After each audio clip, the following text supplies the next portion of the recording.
اعوذ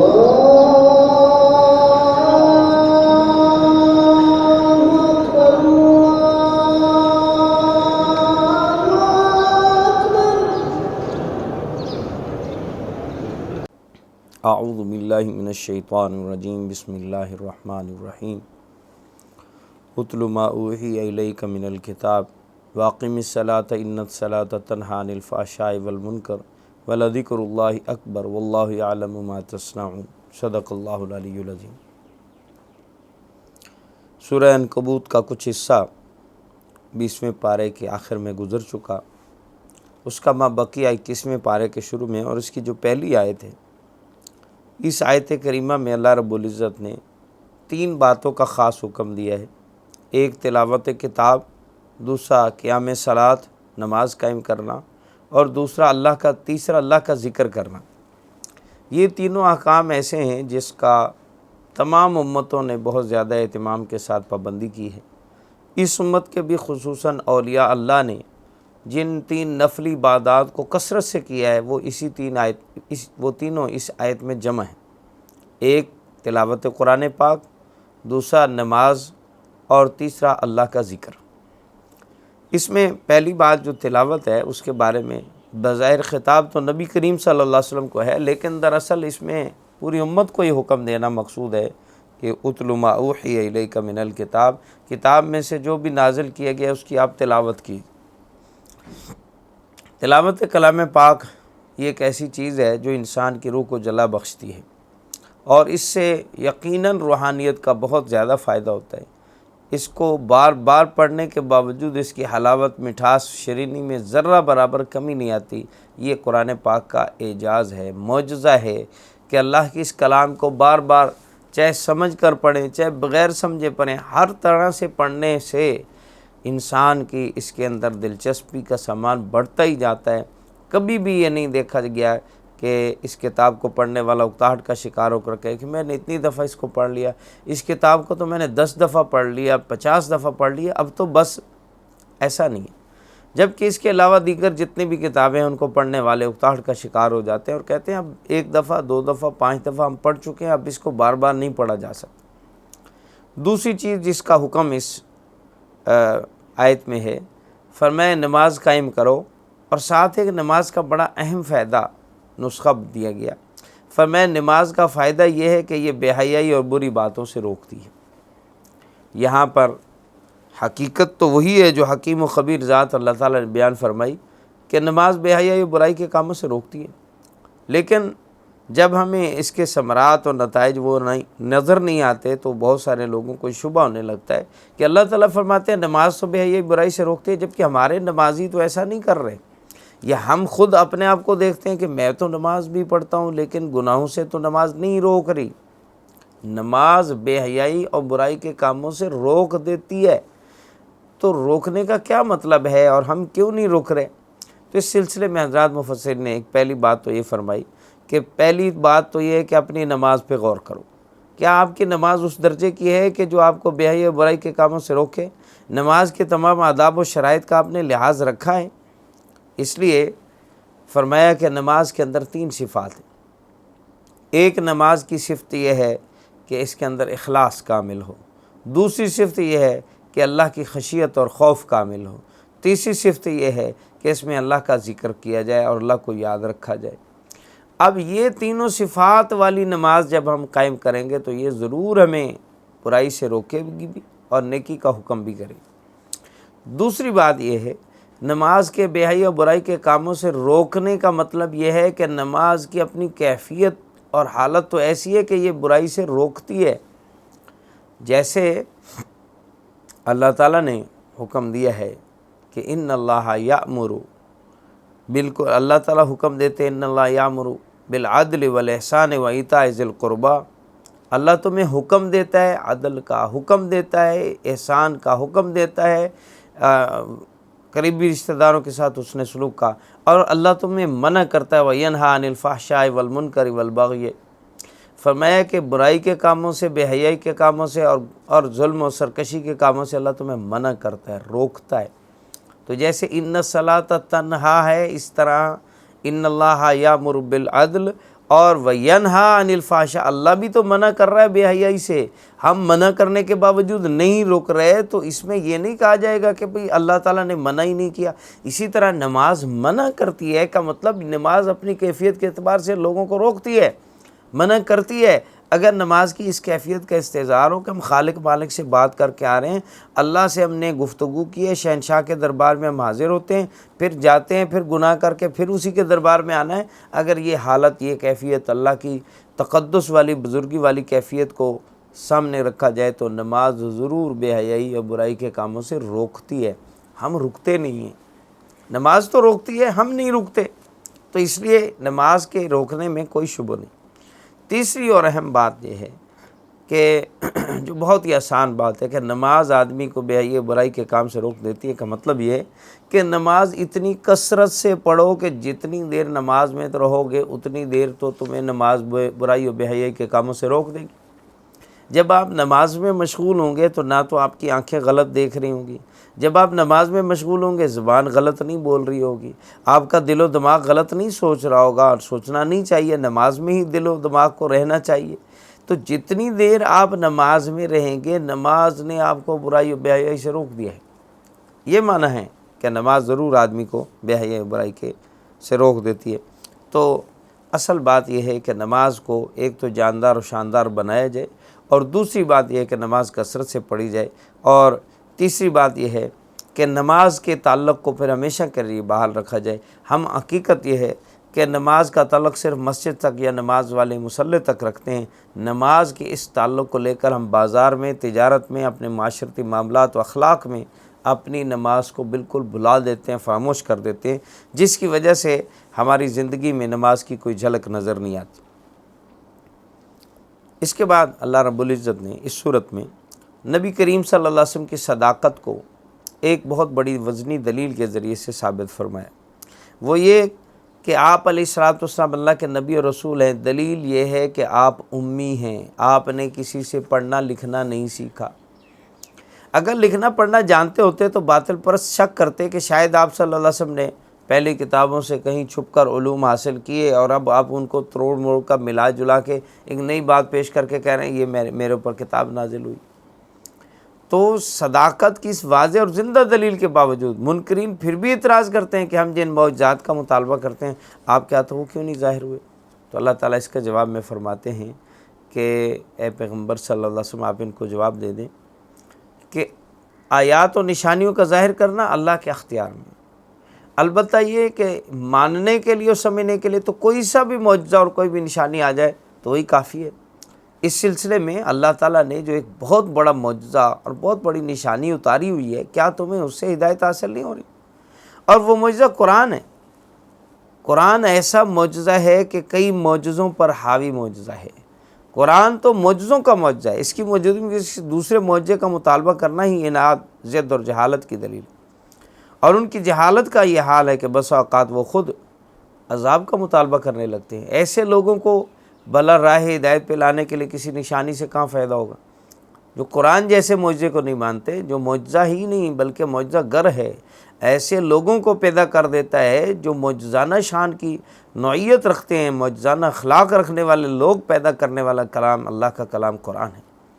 ہم اس کو صحیح پڑھیں تو صحیح، سمجھیں تو صحیح، سیکھیں تو صحیح، اس کو اپنی عملی زندگی میں لائیں تو صحیح، پھر دیکھیں آپ اس کے انقلاب کو دیکھیں کہ یہ پتھر دلوں کو موم کر دینے والا قرآن، یہ پہاڑوں کی طرح راسخ عادات کو بدل کر اور ان عادتوں کو شائستہ بنا دینے والا کلام ہے۔ تو یہ تو معجزہ گر ہے، یہ تو معجزہ والی حالت کو پیدا کرنے والا قرآن کل کا بھی معجزہ تھا اور آج بھی ہے، لیکن قرآن نے علمی اور سائنسی انکشافات ایسے کیے ہیں کہ عرب کے بدو اور عجم کے دانشور ان کے سمجھنے سے قاصر ہیں، مگر آج کا انسان انہیں بہت آسانی سے سمجھ سکتا ہے۔ کہنے کا مقصد یہ ہے کہ جوں انسانی معلومات اور تحقیقات میں اضافہ ہو رہا ہے اور لوگ نت نئی ایجادات اور نت نئی معلومات حاصل کر رہے ہیں، تو قرآن کا معجزہ ہونا اتنا ہی واضح ہوتا جا رہا ہے، اتنا ہی اس کو سمجھنا آسان ہے۔ یوں کہہ سکتے ہیں کہ کل کے لوگوں کو معجزہ اس کا ہونا اگر سمجھ میں نہیں آ رہا تھا یا مشکل لگ رہا تھا، تو آج کے لوگوں کے لیے اس کا معجزہ ہونا سمجھنا بہت آسان ہو چکا ہے۔ بڑی ہی آسانی کے ساتھ یہ قرآن کے معجزے کو سمجھ سکتے ہیں، لیکن شرط یہ ہے کہ اس کو تدبر کے ساتھ پڑھا جائے اور سمجھا جائے۔ اس کے بعد اللہ رب العزت نے معاندین کا اور ضدیوں کا حال بیان کرنے کے بعد کچھ متقین کا تذکرہ کیا، اللہ کے پیاروں کا ذکر کیا۔ قرآن کا یہ اسلوب ہے کہ ازداد کو، ضدوں کو جمع کیا جاتا ہے۔ اگر ایک طرف کافروں کا ذکر ہوگا تو ساتھ مومنوں کا ذکر ہوگا، اگر کہیں ضدیوں کا ذکر ہوگا تو اطاعت شوروں کا ذکر ہوگا، اگر کہیں جہنم کا ذکر آئے گا تو ساتھ جنت کا ذکر آئے گا، زمین کی بات آئے گی ساتھ آسمان کی بات آئے گی، اور اگر شرک کی بات آئے گی ساتھ توحید کی بات آئے گی۔ اللہ رب العزت گویا اس طرح آپس میں ضدوں کو سامنے کھڑا کر دیتے ہیں تاکہ چیزوں کو پہچانا جائے، جیسے کہ عربی کی کہاوت و مقولہ مشہور ہے، الاشیاء تعرف باضدادها، چیزیں اپنی ضدوں سے پہچانی جاتی ہیں۔ رات کا تصور دن سے سمجھا جاتا ہے، زمین آتے ہی آسمان کا تصور بھی ذہن میں آتا ہے۔ تو ایک چیز کے سمجھ میں آنے سے دوسری چیز اس کے اپوزٹ سمجھ آتی ہے۔ روشنی ہے تو اس کے مقابلے میں اندھیرا بھی ہوگا، اندھیرا سمجھ میں آ گیا ہے تو روشنی بھی سمجھ آئے گی۔ اس لیے اللہ تعالیٰ نے قرآن میں یہ طریقہ اختیار کیا ہے کہ ایک ضد کو بیان کرتے ہی ساتھ دوسری ضد سامنے رکھی، تاکہ دونوں کے آمنے سامنے آنے سے بات آسانی سے سمجھ میں آ جائے۔ متقین کے اوصاف بیان کیے کہ انہیں رب العزت نے ہجرت و دین کی راہ میں آنے والے مصائب پر صبر کی تلقین کی، اور وہ واقعتاً صبر میں ثابت قدم ثابت ہوئے۔ انہوں نے اللہ کی راہ میں ہجرت کی اور اس بات پر ذرا نہیں پچھتائے، اور ان کو اس بات سے کوئی ملال نہیں ٹھہرا، بلکہ اللہ تعالیٰ نے ان کو اس وطن چھوڑنے کے نتیجے میں اس سے پہلے سے بہتر حالات انہیں عطا فرمائے۔ اللہ کی حکمتیں ہیں۔ اللہ رب العزت اگر بدحالیوں کو لاتے ہیں تو بدحالیوں کے پیچھے خوشحالیاں بھی لاتے ہیں۔ اللہ رب العزت اگر فقر و فاقہ لاتے ہیں تو اس کے پیچھے اللہ تعالیٰ تونگری و خوشحالی کو بھی لاتے ہیں۔ اور ہم اس وقت کی وقتی تنگی کا شکار ہونے کی وجہ سے مایوسی کا شکار ہو جاتے ہیں۔ حقیقت یہ ہے، پوری تاریخ کو اگر دیکھا جائے اور قرآنی حالات و احوال پہ غور کیا جائے تو ہمیں یہ بات سمجھ میں آتی ہے کہ اللہ تعالیٰ جب بھی کسی کو کسی فقر و فاقہ مشکل میں ڈالتے تو اس مشکل کے بعد آسانی آتی۔ فَإِنَّ مَعَ الْعُسْرِ يُسْرًا إِنَّ مَعَ الْعُسْرِ يُسْرًا، فرمایا ہر تنگی کے بعد دو آسانیاں آتی ہیں۔ اللہ ہر تنگی کے پیچھے دو راحتیں لے کر آتے ہیں۔ تو ہم تنگی کو دیکھ کر تنگی تو کرتے ہیں، لیکن اس کے پیچھے آنے والی راحتوں پہ شکر ادا نہیں کرتے، اور اس طرف ہماری نگاہ ہی نہیں جا رہی ہوتی۔ اللہ تعالیٰ نے یہاں ترک وطن کرنے والوں کو ان کی معاشی ضروریات کی فکر یقیناً لاحق ہونی چاہیے تھی اور تھیں، تو اللہ نے ان کو تسلی دیتے ہوئے فرمایا کہ جس پردیس میں تم جا رہے ہو پریشان نہ ہو، اللہ تمہیں ضرور رزق عطا فرمائے گا، کیونکہ جو اللہ کمزور جانوروں کو رزق دیتا ہے وہی تمہیں بھی دے گا۔ اس لیے ہجرت کی صورت میں تمہیں فقر سے ڈرنے کی کوئی ضرورت نہیں، کوئی پریشانی کی بات نہیں، اور یہی ہوا۔ اگر اس پہلو کو یوں دیکھا جائے کہ نبی کریم صلی اللہ علیہ وسلم اور آپ کے صحابہ ہجرت نہ کرتے تو ریاست مدینہ کیسے قائم ہوتی، اسلام کا نظام کیسے قائم ہوتا، پھر مکہ فتح کیسے ہوتا۔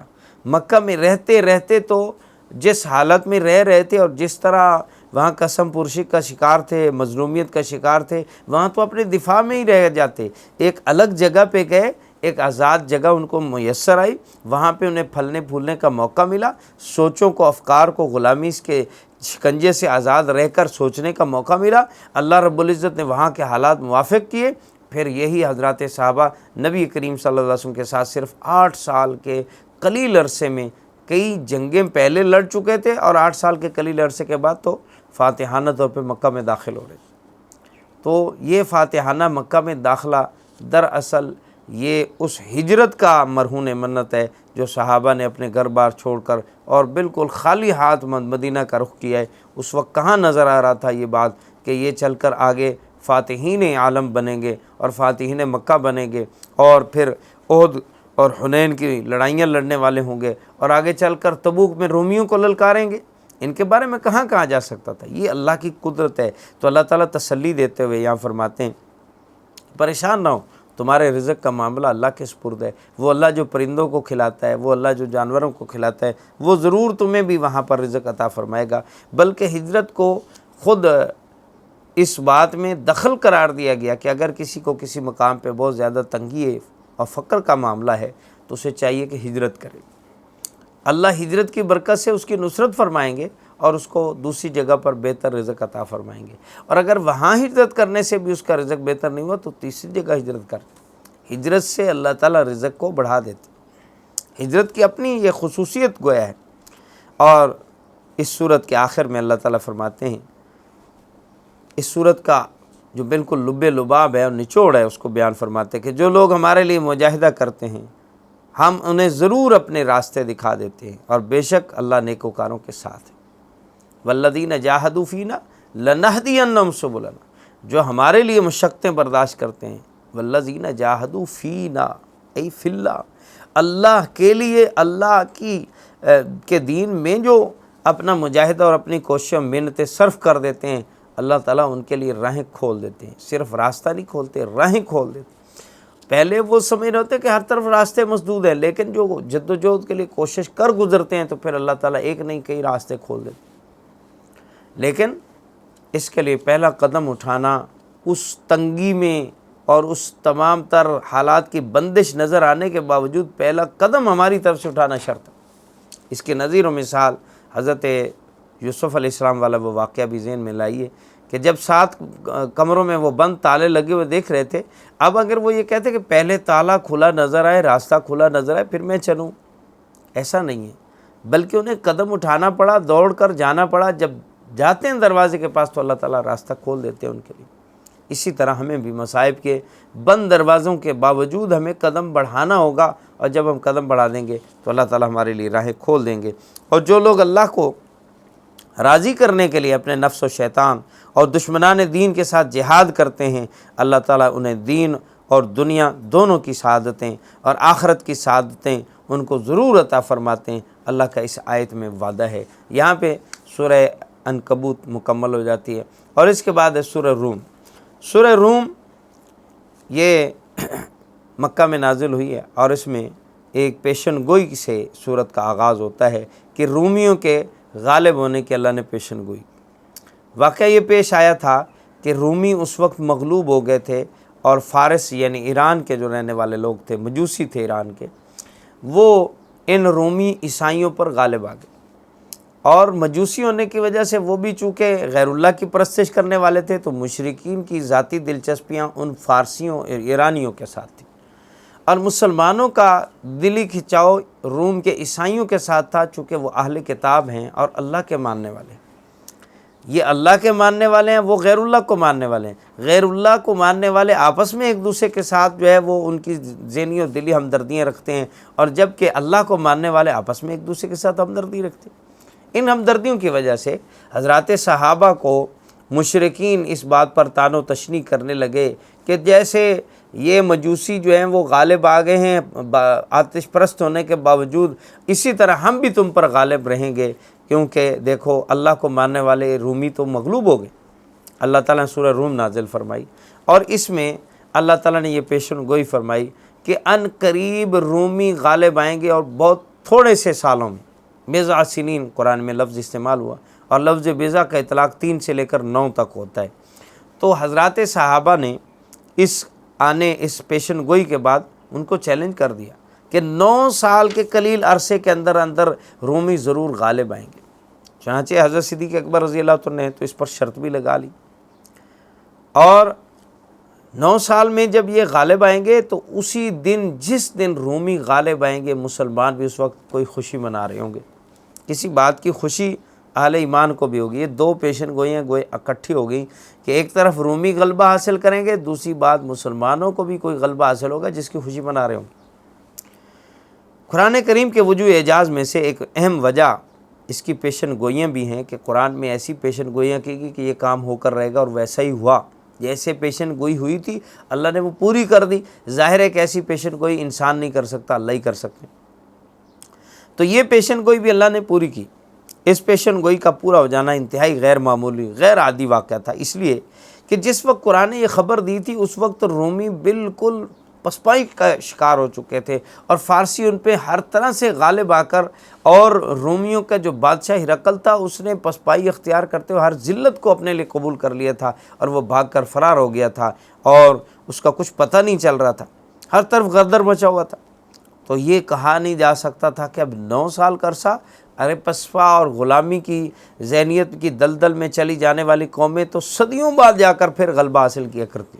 9 سال تو بہت تھوڑا سا عرصہ ہے. اتنے عرصے میں کیسے یہ غالب آ سکتے ہیں، جبکہ فارسی پہلے ہی بہت غالب چلے آ رہے تھے. مالی اعتبار سے، عددی اعتبار سے، ہر اعتبار سے ان کی طاقت پہلے ہی زیادہ تھی. جب انہوں نے اس پہ پنجے گاڑ دیے، ان کو مغلوب کر کے شکست خوردہ کر دیا، ان کو اپنے ملک سے بدر کر دیا ہے اور ان کا بادشاہ تک نہیں رہا، ان کا سردار تک نہیں رہا، وہ کیسے دوبارہ اٹھیں گے؟ یہ بات نظر نہیں آ رہی تھی. لیکن اللہ تعالیٰ نے جب پیشن گوئی فرما دی اور فرمایا کہ ایسا ہو کر رہے گا، تو پھر دیکھا گیا کہ تھوڑے سے حالات میں، تھوڑے سے اس وقفے اور عرصے میں، کہ صرف 9 سال کے قلیل عرصے کے اندر رومی پھر غالب آ گئے اور مجوسی مغلوب ہو گئے. اور جس دن یہ واقعہ پیش آیا وہ بدر کا دن تھا. بدر میں اللہ تعالیٰ نے اہل ایمان کو یہ فتح کی خوشخبری سنائی، ادھر یہ خوشخبری بھی سننے میں ملی کہ اللہ نے ادھر رومیوں کو بھی غلبہ دے دیا ہے. تو یہ خبر بھی اب مشرکین کے اوپر ایک بجلی بن کر گری کہ دیکھو ادھر بھی غیر اللہ کی پرستش کرنے والے مغلوب ہو گئے اور ادھر بھی تم غیر اللہ کی پرستش کرنے والے مغلوب ہو گئے ہو، اور اللہ والے آج یہاں بھی غالب ہیں، وہاں بھی غالب ہیں.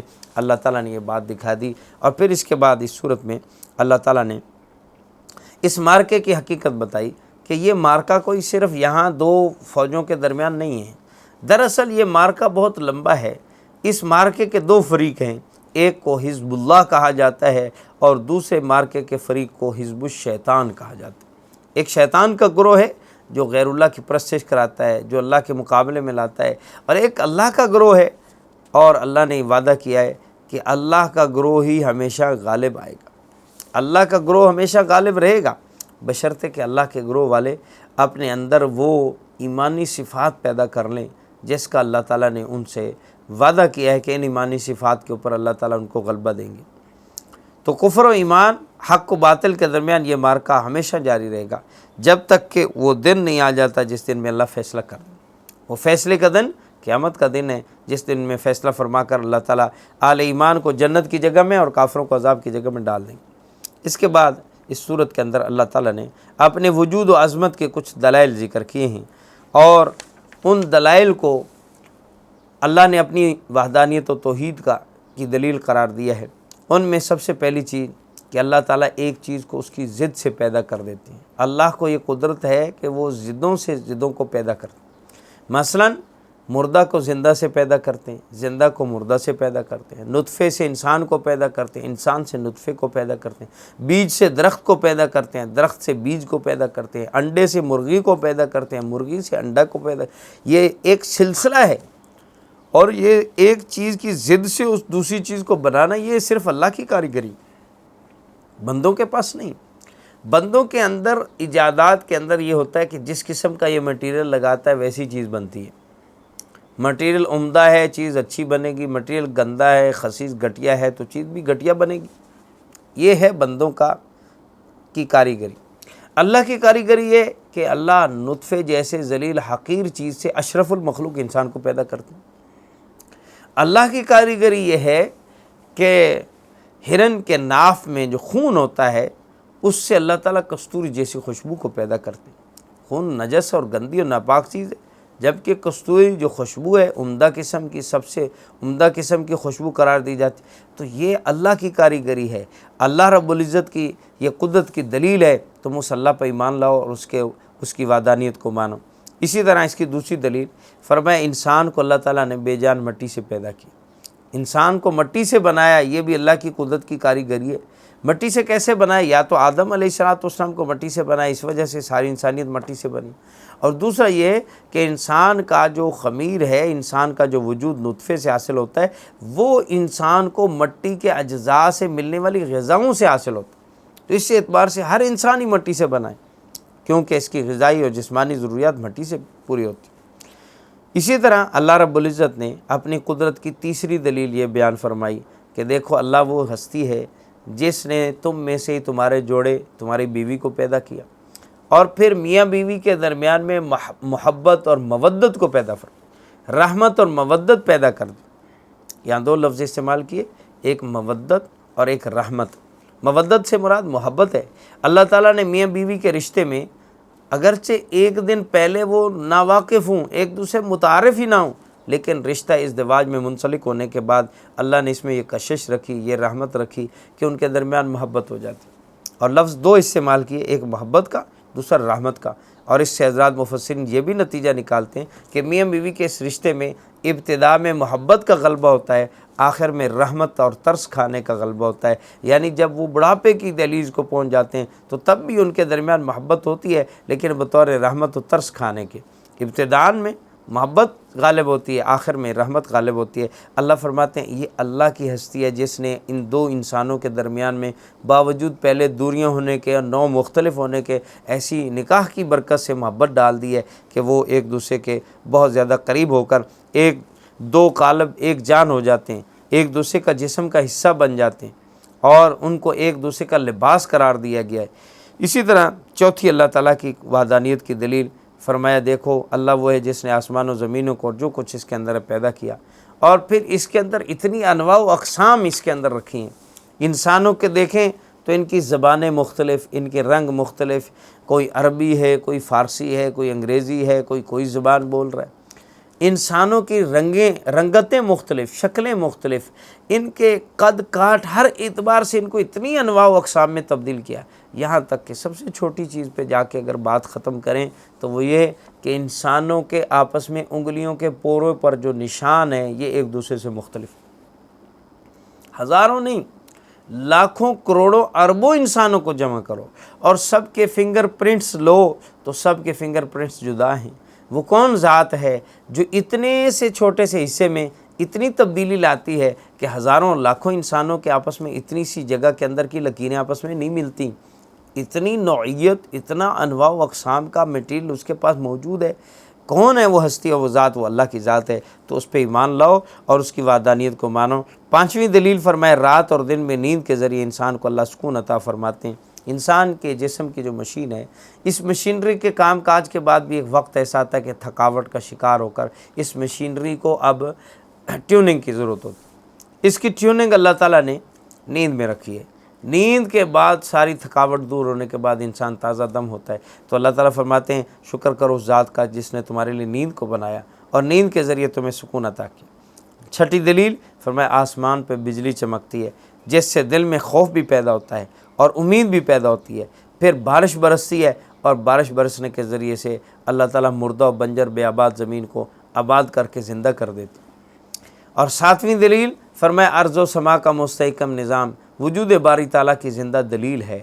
آسمان کی چھت کسی ستون کے بغیر کھڑی ہے اور اس کے مدار میں ستارے دوڑ رہے ہیں، مگر نہ ان کا اضطراب ہے نہ کوئی شور ہے۔ کون ہستی ہے جس نے ان کو ایسے زاویے سے باندھ دیا ہے کہ بس وہ اسی طرح چلے جا رہے ہیں، اور صدیاں گزر گئیں، ہزاروں سال گزر جانے کے باوجود نہ وہ گھسے نہ ختم ہوئے، نہ ان کے اندر کوئی تفاوت آیا نہ فرق آیا۔ اگر ان کے اندر تفاوت آ جاتا، اتنے بڑے بڑے سیارے ہیں کہ اگر ان کے اندر ذرا برابر تبدیلی آ جائے تو اس کی وجہ سے کائنات کا نظام درہم برہم ہو کے رہ جائے۔ تو جس ہستی نے ان سب چیزوں کو تھام رکھا ہے اور مسلسل حرکتوں کے باوجود اور تمام چیزوں کے باوجود یہ چیزیں نہ ختم ہوئیں نہ رکیں نہ ان کے اندر کوئی انقطاع آیا، تو اللہ تعالیٰ ہی کی قدرت کے یہ منہ بولتا ثبوت ہیں۔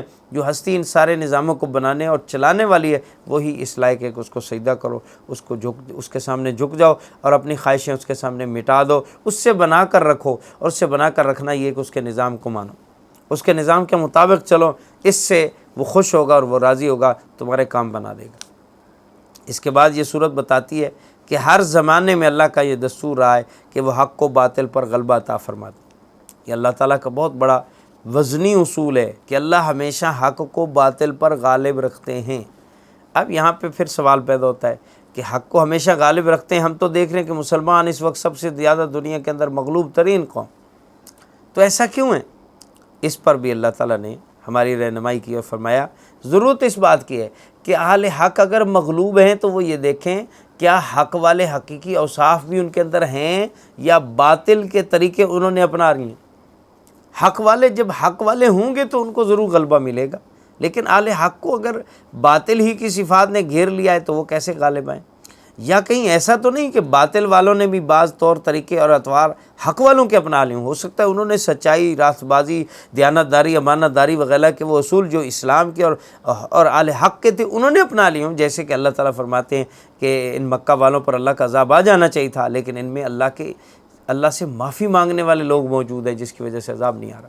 تو اسی طرح باطل والے بھی حق والوں کی علامتیں اپنائیں گے تو کبھی اس کی وجہ سے بھی رکاوٹ پیدا ہو جاتی ہے۔ اللہ میں سمجھ عطا فرمائے۔ سورہ روم کے اختتام پر اللہ رب العزت نے کفار مکہ کا ذکر کیا اور فرمایا یہ کافر مردوں کی طرح ہیں، ان کو حق و ہدایت کی جتنی بھی نشانیاں علامات دکھا دی جائیں یہ کسی طرح سے نہ ان کو سنتے ہیں، نہ دیکھتے ہیں، نہ ان میں غور و فکر کرتے ہیں، نہ ہی کوئی اثر قبول کرتے ہیں۔ ارشاد فرمایا کہ ہم نے لوگوں کو سمجھانے کے لیے اس قرآن میں ہر طرح کی مثال بیان کر دی ہے، اگر تم ان کے سامنے کوئی نشانی پیش کرو تو یہ کافر کہہ دیں گے کہ تم تو جھوٹ بول رہے ہو، تم غلط بیانی کر رہے ہو۔ یعنی جب جس کو اللہ تعالیٰ نے حق و ہدایت سے محروم رکھنا ہو تو اس کے سامنے ساری نشانیاں ہی، ساری دلیلیں ہی بیکار ثابت ہو جاتی ہیں، اور جس کو اللہ نے ہدایت دینی ہو تو اس کے لیے کوئی دلیل بھی نہ ہو، جیسے عبداللہ بن سلام رضی اللہ عنہ نے نبی کریم صلی اللہ علیہ وسلم کا چہرہ انور دیکھ کر فرما دیا تھا، کہہ دیا تھا کہ یہ چہرہ کسی جھوٹے انسان کا نہیں ہو سکتا، اللہ کی قسم یہ چہرہ کسی جھوٹے انسان کا نہیں ہو سکتا۔ صرف چہرہ دیکھ کر ہدایت قبول کر لی، اور اسی چہرے سے سینکڑوں دلیلیں سننے والے ابو جہل جیسے، ابو لہب جیسے لوگ، اور عتبہ طیبہ شیبہ جیسے لوگ، عبداللہ ابن ابی منافق جیسے لوگ، وہ اس شخصیت کو غور سے دیکھتے رہے، عمل دیکھتے رہے، کردار دیکھتے رہے، صداقت و امانت دیکھتے رہے، پھر بھی ایمان قبول نہیں کرتے۔ تو جس کو اللہ نے ایمان و ہدایت دینی ہے اس کے لیے چھوٹی سی بات دلیل بن جائے گی اور وہ قبول ہدایت کر لے گا، اور جس نے نہیں کرنی اس کے سامنے دلائل کے انبار بھی بہت چھوٹے ہیں۔ اس کے بعد سورہ لقمان شروع ہوتی ہے۔ سورہ لقمان کا نام لقمان، یہ مکی صورت ہے، اور لقمان اس وجہ سے کہ حضرت حکیم لقمان کا اس میں تذکرہ موجود ہے، اور حکیم لقمان کی حکمت بہت مشہور تھی۔ راج قول کے مطابق یہ نبی نہیں تھے بلکہ ایک دانا اور حکیم قسم کے انسان تھے، حکمت ان کے اندر بہت کوٹ کوٹ کر اللہ نے بھری تھی اور دانائی دی تھی۔ ان کی دانائی و حکمت کو عرب کے مشرکین بھی مانتے تھے، اس لیے اللہ تعالیٰ نے بطور خاص اس صورت کا ذکر کیا اور اس میں ان کی نصیحتوں کا ذکر کیا کہ اگر تم ایمان والوں اور نبیوں کی بات نہیں ماننا چاہتے تو ایک دانا اور حکیم کی بات ہی کو سن لو۔ وہ کیا کہتے ہیں؟ وہ حکمت والے حکیم، حکمت کے بادشاہ لقمان کہتے ہیں کہ ان الشرک لظلم عظیم، کہ شرک تو کائنات کا سب سے بڑا ظلم ہے، کبھی شرک نہ کرنا۔ تو شرک سے ممانعت پر دلیل کے لیے حضرت لقمان کا تذکرہ، ان کی نصیحتوں کو لایا گیا، اس وجہ سے سورت کا نام لقمان ہے۔ سورہ لقمان میں اللہ رب العزت نے ابتدا میں نبی کریم صلی اللہ علیہ وسلم کے دائمی معجزے قرآن کی عظمت کو بیان کیا، جو کہ ہدایت ربانی کا دستور ہے۔ اس کے بارے میں انسان دو فریقوں میں پھر تقسیم ہو گئے۔ ایک فریق مومنین کا ہے جو اس صحیفہ ہدایت کی ہر بات کی تصدیق کرتے ہیں، دوسرا فریق کافروں کا ہے جو اس کی ہر بات کو سن کر متکبرانہ طور پر انکار کرتے ہیں، ضد میں آتے ہیں، تعصب میں آتے ہیں۔ اس کے بعد اللہ تعالیٰ نے اپنی وحدانیت اور قدرت کے کچھ دلائل ذکر کیے اور ان دلائل کے ذریعے سے اپنی توحید سمجھائی کہ دیکھو اللہ وہ ذات ہے جس نے آسمانوں کو بغیر ستون کے پیدا کر دی، حالانکہ ان آسمانوں میں ستارے بھی ہیں، شمس و قمر بھی ہیں، سیارے بھی ہیں، کہکشائیں بھی ہیں، فلکیات کی دنیا اتنی وسیع ہے کہ یہ زمین جس پر ہم زندگی بسر کر رہے ہیں اس کی حیثیت اس کے مقابلے میں وہی ہے جو ایک ذرے کی پوری کائنات۔ یہ زمین تو اس کے مقابلے میں ذرے کی طرح ہے، وہ کہکشائیں، وہ سیارے اتنے بڑے بڑے ہیں، اتنے وزنی ہیں، ان اتنی وزنی چیزوں کے کھڑے کرنے کے لیے تو بہت بڑے وزنی ستون کھڑے کرنے چاہیے تھے، لیکن رب کی قدرت پہ کمال جائیں کہ انہوں نے قربان جائیں کہ انہوں نے بغیر کسی ستون کے آسمان کو کھڑا کر دی۔ پھر دوسری دلیل فرمایا، دوسری اللہ کی قدرت کی دلیل پہاڑ ہیں۔ پہاڑوں کو دیکھو جنہیں زمین کا توازن برقرار کرنے کے لیے اللہ تعالیٰ نے زمین کے اوپر گاڑ دیا ہے۔ اگر پہاڑ نہ ہوتے تو یہ زمین ہوا اور پانی کی وجہ سے حرکت کرتی ہوئی ایک جگہ سے دوسری جگہ، دوسری جگہ سے تیسری جگہ ہلتی رہتی۔ ہم کوئی کام زمین پر نہ کر سکتے، ہم ٹک نہ سکتے زمین پر، اللہ تعالیٰ نے اگر پہاڑوں کی میخیں نہ گاڑی ہوتی۔ پھر پہاڑوں کے جو سلسلے ہیں اس پہ غور کریں، انسان اتنے لمبے وسیع و عریض پہاڑی سلسلے ہیں کہ ہم ان کو سر نہیں کر سکتے، صرف پہاڑوں کے اوپر چڑھ کے نہیں کر سکتے، چاہے جائے کہ ان کو اپنے تابع بنا لیں اور سب کچھ اپنی مرضی کا کر لیں۔ پھر تیسری دلیل کے طور پر اللہ تعالیٰ نے بے شمار قسم کے حیوانات، مویشی، چوپائے، حشرات پیدا کیے۔ ان کے علاوہ فضاؤں، سمندروں میں رہنے والے ہزاروں قسم کے جاندار، جن کی شکلیں، رنگتیں، خصوصیات اللہ کے سوا کسی کو معلوم ہی نہیں کہ کیا کچھ مخلوقات اللہ کی بستی ہیں۔ انسان کے عاجز ہونے کا حال تو یہ ہے کہ انسان ایک مکھی اور چیونٹی تک کی مثال نہیں بنا سکتا، ایک مکھی پیدا نہیں کر سکتا۔ مکھی پیدا کرنا کی دور کی بات ہے، مکھی چیونٹی کو چھین کے لے جاتی ہے تو اس سے واپس چھڑانے سے عاجز ہے۔ مکھیوں سے عاجز آ جاتا ہے انسان، اس کو اپنے اوپر بار بار ہٹانے سے عاجز آ جاتا ہے۔ یہ تو انسان کی عاجزی کا عالم ہے۔ ہاں، اللہ کی قدرت کی کار فرمائی الگ ہے، ایک اللہ کی قدرت ہے، ایک انسان کا عجز ہے۔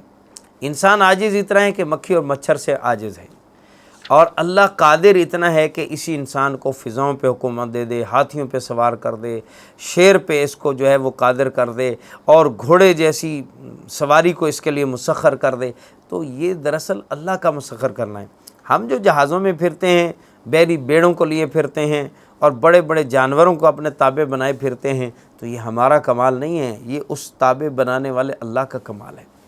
ہمارا کمال ہوتا تو ہم مکھی اور مچھر سے عاجز آتے، ہم ان سے پریشان ہوتے جو ہمارے سامنے بالکل حقیر سی چیزیں ہیں جن کو ہم مسل دیں، لیکن مسلتے مسلتے ختم ہی نہیں ہوتے۔ اتنی مکھیاں، اتنے مچھر ہیں کہ ہم آئے دن ان کو ختم کرنے کے منصوبے پروگرام بناتے رہتے ہیں، لیکن یہ پھر آ جاتے ہیں، پھر آ جاتے ہیں۔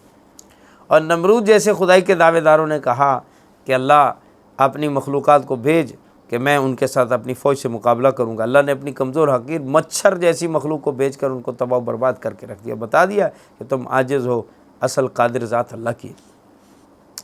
پھر چوتھی دلیل کے طور پر اللہ تعالیٰ نے آسمان سے بارش برسانے اور اس کے ذریعے مختلف قسم کے غلے اور مختلف قسم کی کھیتیوں کے اگانے کو اپنی قدرت کی دلیل قرار دیا۔ آسمان سے بارش کا برسنا تکوینی عجائب میں سے ایک بہت بڑا عجوبہ، دلائل قدرت میں سے ایک بڑی دلیل ہے، مگر انسان اس پہ غور ہی نہیں کرتا۔ کون ذات ہستی ہے جو ایسے پانی کو کیسے، کہاں سے بخارات اٹھے، کیسے بادل بنے، کیسے برسے، کہاں کتنا برسے، سب چیزوں پہ غور کیا جائے۔ پھر ندی، نالے، سمندر، دریا، سب کچھ اللہ تعالیٰ اس کے ذریعے سے آباد رکھتے۔ پھر اس پانی سے جو پھل پھول، غلے جات، جڑی بوٹیاں، درخت اگتے ہیں، ان کے بارے میں کتنی تفصیلات ہیں، کیا کچھ چاہیے اس پہ غور و فکر کرنے کی۔ اس کے بعد اس سورہ لقمان میں حضرت لقمان حکیم دانا کی دانائی کی نصیحتوں کا ذکر ہے۔ حضرت لقمان جو نبی نہیں تھے، لیکن اللہ نے انہیں حکمت و دانائی سے نوازا تھا۔ ان کے اقوال عبرت نصیحت کا خزانہ تھے، ان کا کلام در فشانی، ان کی خاموشی تفکر، ان کے ارشادات مواعظت تھے۔ اللہ نے بھی ان کی خاص خاص نصیحتوں کو یہاں ذکر کیا۔ ویسے تو ان کی نصیحتیں اور بھی بہت ساری منقول ہیں، لیکن یہاں قرآن میں جن کو اللہ نے جگہ دی وہ 5 ایسی عظیم الشان نصیحتیں ہیں جن کا تعلق انسان کے عقیدے سے بھی ہے، عبادت سے بھی ہے، اخلاق سے بھی ہے۔ اللہ تعالیٰ نے ان کی یہ خاص خاص جو نصیحتیں تھیں ان کو یہاں قرآن کا حصہ بنا دیا۔ گویا اللہ نے ان کو تلقی بالقبول عطا فرمائی، ان کی ان باتوں کو اللہ نے قبول فرما کر گویا اس پہ اپنی مہر ثبت کر دی کہ یہ باتیں ان کی بالکل ٹھیک تھیں۔ ان میں سب سے پہلی بات یہ کہ اے میرے بیٹے، اللہ کے ساتھ کسی کو شریک نہ ٹھہرانا۔ شرک کائنات کا سب سے بڑا ظلم ہے اور اس کا انجام تباہ کن ہے۔ دوسری نصیحت، اس کے بعد اللہ تعالیٰ نے درمیان میں سے اس کلام کو روکا، چونکہ حضرت لقمان اپنے بیٹے کو نصیحت کر رہے تھے، تو بیٹے کو اپنے بارے میں کیسے بتاتے کہ بیٹا اس کے بعد میرا بھی حق بنتا ہے۔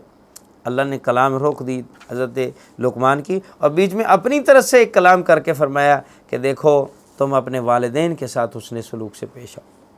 اللہ تمہیں حکم دیتا ہے، پابند کرتا ہے کہ والدین سے حسن سلوک سے پیش آؤ، لیکن جہاں تقابل آ جائے کہ والدین اگر تمہیں اللہ کا نافرمان و باغی بنانے پہ اتر آئیں، اگر والدین زور لگا دے اس بات پر کہ تم اللہ کے ساتھ شریک ٹھہراؤ، تو خبردار والدین کی اس بات کی اطاعت نہ کرنا، لیکن وصاحبہما فی الدنیا معروفہ، دنیا کے دیگر معاملات میں پھر بھی ان کے ساتھ بھلائی سے پیش آنا، اس بات کی وجہ سے کہ تمہارے والدین اگر رب کے دشمن بن گئے اور تمہیں بھی شرک و کفر پہ آمادہ کرنا چاہتے ہیں، تمہاری آخرت برباد کرنے پہ تلیں، تو اتنے سارے بدخواہ ہونے کے باوجود بھی تمہارے والدین ہونے کی وجہ سے تمہارے لیے ادب و احترام کی جگہیں، تم ان کے ساتھ پھر بھی برائی سے پیش نہیں آ سکتے، پھر بھی ان کے ساتھ دنیا میں بھلائی کے ساتھ پیش آؤ۔ البتہ یہ ہے کہ ان کے گناہ کی باتیں مت مانو۔ اور اسی طرح مشرکین کی یہاں تردید یہ بھی کی گئی، ساتھ ہی ایک بات جو آگے چل کر آ رہی کہ مشرکین سے جب کہا جاتا کہ تم یہ شرک کیوں کر رہے ہو، تو کہتے ہیں ہم تو آباء و اجداد کے کہنے کے مطابق کر رہے ہیں، اللہ بھی کہتا ہے والدین کی اطاعت کرو، ان سے حسن سلوک سے پیش آؤ، تو ہم تو ماں باپ کے پیچھے چل رہے ہیں۔ اللہ تعالیٰ نے اس کی بھی یہاں تردید فرما دی کہ والدین اگر شرک کا کہیں تو ان کی بات نہیں مانی جائے گی، تمہیں بھی تو اللہ نے عقل و شعور عطا فرمایا۔ اس کے بعد دوسری وصیت حضرت لقمان کی کہ جس کا خلاصہ یہ ہے کہ اللہ کے علم سے کوئی بھی چیز مخفی نہیں ہے، گناہ چھوٹا کیوں نہ ہو، کیسی پوشیدہ جگہ پہ کیوں نہ کیا جائے، اور کتنا ہی وہ آسمان کی بلندیوں پہ چڑھ کے کیا جائے، زمین کی تہہ میں یا غاروں میں چھپ کر کیا جائے، اللہ ضرور قیامت والے دن تمہارے گناہ کو، نیکی کو حاضر کر دے گا۔ تیسری وصیت یہ کہ اللہ کی طرف توجہ کے بارے میں فرمایا، اللہ کی طرف توجہ کی کئی صورتیں ہیں، اللہ کی طرف متوجہ رہا کرو۔ اللہ کی طرف توجہ کیسے ہوگی؟ نماز کو کامل طریقے سے ادا کرو، لوگوں کو ہر خیر و بلائی کی بات کی دعوت دو، ہر شر سے لوگوں کو منع کرو، اور مصائب و ابتلا آ جائیں تو اس پہ صبر کرو۔ گویا نماز قائم کرنا، امر بالمعروف نہی عن المنکر، اور پھر نہی عن المنکر کرنے کے نتیجے میں جو مصائب و تکالیف آئیں گی اس پہ صبر کے ساتھ اس کو سہنا، یہ حضرت لقمان کی نصیحتیں۔ چوتھی نصیحت فرمایا، میرے بیٹے تکبر اور فخر سے اپنے آپ کو بچانا، کیونکہ تم تکبر کر کے نہ تو پہاڑوں کے برابر پہنچ سکتے ہو، نہ زمین کو پھاڑ سکتے ہو، پھر تکبر کرنے کا کیا فائدہ۔ اس کے بعد پانچویں وصیت میں فرمایا، بیٹے اخلاق کریمہ کو اپنانا اور میانہ روی کی چال چلنا، چال میں بھی میانہ روی ہو، بولنے میں بھی میانہ روی ہو، آواز کو اپنی دھیمی اور پست رکھنا، ایسا نہ ہو کہ تمہاری آواز گدھے کی طرح ہنہنانے والی اور چیخ و چلانے والی ہو، کیونکہ سب سے کائنات میں بری آواز فرمایا گدھے کی آواز ہے، تو تم شور ڈالو گے، اونچا بولو گے تو کیا ہوگا؟ گدھے کی طرح ہنہنا ہوگا۔ گدھا جیسے آواز بلند کرتا ہے تو تمہارے شور سے بھی کیا ہوگا؟ آپ بات سمجھانا چاہتے ہیں، شائستگی کے ساتھ، عمدگی کے ساتھ بات سمجھائیں، بات دل میں دوسرے کے اتاریں۔ آپ کے شور شرابہ کرنے سے، کسی پر مرعوب ہونے کے لیے، روب ڈالنے کے لیے زوردار آواز سے کسی پہ روب نہیں ڈلتا ہے۔ ہو سکتا ہے کہ آپ کی اس آواز سے وہ اور بدک جائے اور دور ہو جائے، اور بجائے دوست بننے کے دشمن بن جائے، اور بات ماننے کے اس میں ضد میں آ جائے، اس لیے اعتدال سے کلام کرو۔ تو یہ تو نصیحتیں حضرت لقمان کی۔ اس کے بعد اللہ تعالیٰ نے مشرکین کی تردید کے لیے، توحید کے دلائل کا مشاہدہ کرانے کے لیے اللہ رب العزت نے کچھ باتیں یہاں ذکر فرمائیں، اور فرمایا دلائل توحید کا مشاہدہ کرنے کے باوجود شرک پر اصرار کرنے والے لوگوں کو اللہ رب العزت کی قدرت کے دلائل میں غور کرنا چاہیے۔ اللہ کے خالق ہونے کا اقرار کرنے کے باوجود پھر بھی کہتے ہیں کہ اللہ کے علاوہ اور بھی معبود ہیں، حالانکہ اگر خود ان سے سوال کیا جائے آسمانوں زمینوں کو کس نے پیدا کیا، تو کہتے ہیں اللہ نہیں۔ ان سب کو رزق کون دے رہا ہے؟ اللہ دے رہا ہے۔ تو جب یہ سب اللہ کر رہا ہے، اللہ کے سوا کوئی نہیں کر سکتا، تو یہ خود اللہ کی توحید و وحدانیت کی دلیل ہے۔ سورت کے اختتام پر اللہ تعالیٰ نے 5 چیزوں کے علم کے بارے میں فرمایا کہ ان 5 چیزوں کا علم صرف اللہ کے پاس ہے، اللہ کے علاوہ اور کوئی نہیں جانتا۔ قیامت کب آئے گی، بارش کہاں اور کتنی ہوگی، شکم مادر میں بچہ کن اوصاف کا حامل ہے، بچہ تو ہے لیکن کن اوصاف کا حامل ہے، شقی ہے، بدبخت ہے، کامل الخلقت ہے، ناقص الخلقت ہے، کیسا بچہ ہوگا، رنگ اس کا کیا رنگ و روپ ہوگا، اس کی حقیقت پوری اللہ کے سوا کوئی نہیں جانتا۔ انسان کل کیا کرے گا، انسان اتنا جاہل ہے اپنے بارے میں، اسے یہ نہیں پتہ میں کل کیا کروں گا، کل کیا ایک لمحے کے بعد کے بارے میں نہیں جانتا کہ ابھی میرے ساتھ کیا ہوگا اور میں کیا کروں گا، کچھ پتہ نہیں۔ آنے والے ایک لمحے کا انسان کو پتہ نہیں میں کیا کرنے جا رہا ہوں، یہ اپنے اوپر اتنا کنٹرول نہیں رکھتا، تو پھر کس بات پہ غراتا ہے کہ میں یوں کر دوں گا، میں یہ کر دوں گا۔ ارے آپ کو ایک لمحے کا پتہ نہیں زندگی بھی رہنی ہے یا نہیں۔ اور 5ویں اور آخری بات یہ ہے، فرمایا موت کب اور کس جگہ آئے گی یہ صرف اللہ جانتا، کب آئے گی اور کس جگہ پر آئے گی، اللہ کے سوا ان چیزوں کا کوئی پتہ نہیں ہے۔ ان 5 مغیبات کو رسول اللہ صلی اللہ علیہ وسلم نے غیب کی چابیاں بھی قرار دیا کہ یہ غیب کی چابیاں ہیں جو اللہ کے پاس ہیں۔ عندہ مفاتح الغیب لا یعلمها الا هو، فرمایا کہ یہ اللہ ہی کے پاس غیب کی چابیاں ہیں اور اللہ کے سوا اس کو کوئی نہیں جانتا۔ اس کے بعد سورہ سجدہ ہے۔ سورہ سجدہ مکی صورت ہے، اور اس کی وجہ تسمیہ، اس کا نام رکھنے کی وجہ سے سجدہ کیوں کہتے ہیں، کیونکہ آیت نمبر 15 میں ایمان والوں کی تعریف ہے، جب انہیں نصیحت کی جاتی ہے تو وہ سجدے میں گر پڑتے ہیں، اور اس آیت کو آیت سجدہ کہا گیا ہے، اس وجہ سے اس سورت کا نام بھی سورۃ سجدہ ہے۔ سورت کی ابتدا میں قرآن کریم کی حقانیت کا بیان ہے، اور جس کا اعجاز واضح، اس کی صداقت کے دلائل روشن، اس کا انداز بیان انسانی کلام سے بالکل الگ، لیکن اس کے باوجود کفار مکہ حضور اکرم صلی اللہ علیہ وسلم پر یہ تہمت لگاتے کہ آپ نے یہ کلام خود گھڑ دیا ہے۔ یہ بے انصافی اور بے اعتدالی کے سوا اور کیا ہو سکتا ہے کہ جس کلام جیسا کلام کوئی نہ ہو، جو اپنی ماں سوا کو چیلنج کر کے کہتا ہے اس جیسی چھوٹی صورت بنا لاؤ، تو پھر بھی کہا جائے یہ من گھڑت۔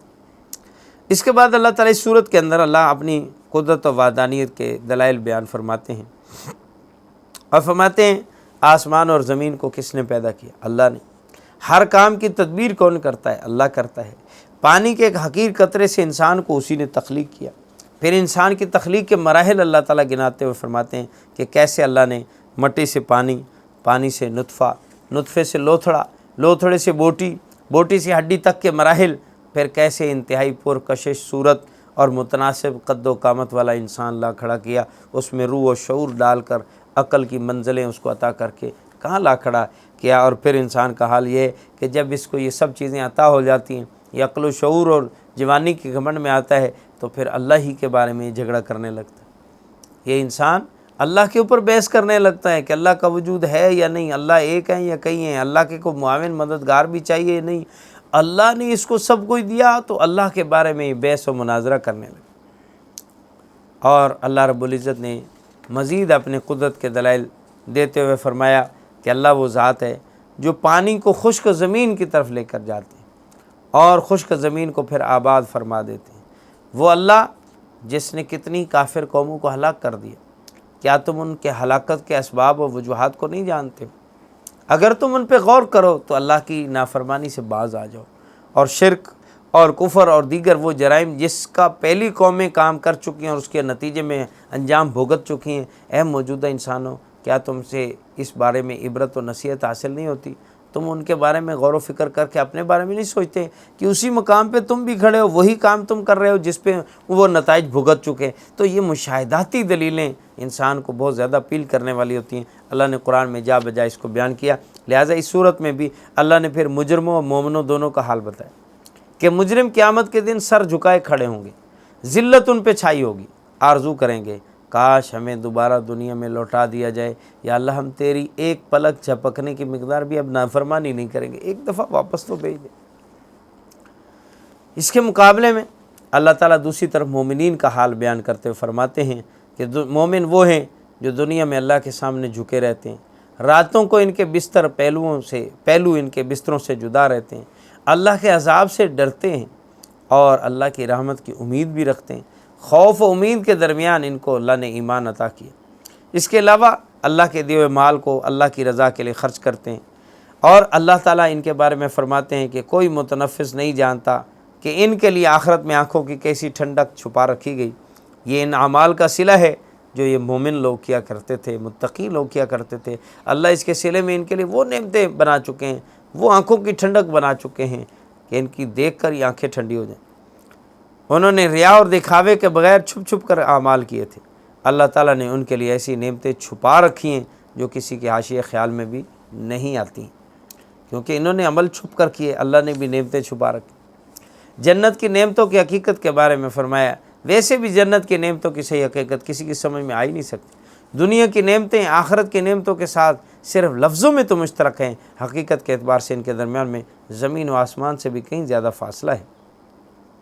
پھر اس صورت کے آخر میں حضرت محمد صلی اللہ علیہ وسلم اور حضرت موسیٰ علیہ السلام کی رسالت میں مشابہت کو اللہ نے بیان کیا کہ موسیٰ علیہ السلام کو تورات دیے جانے کا ذکر ہے، تو اس بات پر تنبیہ ہے کہ جیسے موسیٰ علیہ السلام کو تورات ملی تھی اور اس کے ساتھ ساتھ ان کو اللہ تعالیٰ نے سارے جہانوں پہ فضیلت بخشی تھی، ان کے ماننے والوں کو فضیلت دی تھی، اسی طرح اللہ نے قرآن محمد عربی صلی اللہ علیہ وسلم پر اتارا ہے، اور قرآن کی برکت سے اس امت کو بھی اللہ تعالیٰ نے تمام امتوں پر فضیلت بخشی۔